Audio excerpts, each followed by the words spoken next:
बहुत पढ़े लिखे लोग बहुत बड़ी बात करेंगे ऐसा उम्मीद की जाती है, जबकि इस धरती पर बहुत बड़ी बड़ी बात बिना पढ़े लिखे लोग कर गए। मैं उदाहरण कबीर का देना चाहूँगा कि कबीर ने कहा कि पोथी पढ़ पढ़ जुगमुआ पंडित भया न कोय, ढाई आखर प्रेम का पढ़े सो पंडित होय।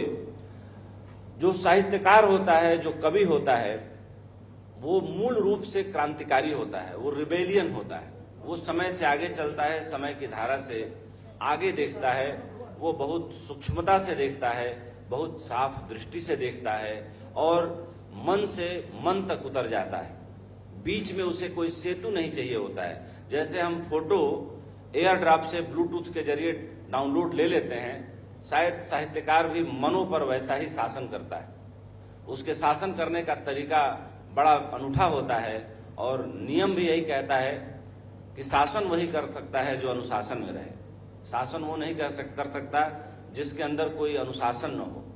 तो इसके लिए बेहद जरूरी है कि व्यक्ति जो अपनी नज़र से समय की गति को, समय की रेखा को, उसके आगे के आने वाली घटनाओं को जो एंटिसिपेट करके समाज के सामने एक नया आदर्श प्रस्तुत करे, एक नया रास्ता बनाए और ये बताए कि रास्ता वही जिस पर महापुरुष चले।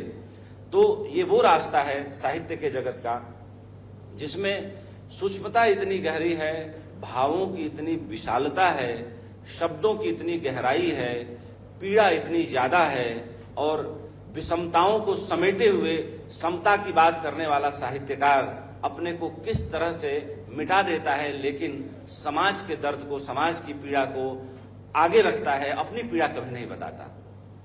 मैंने साहित्य को कुछ इन्हीं अर्थों में, कुछ इन्हीं तरीकों से देखा है और समझा है।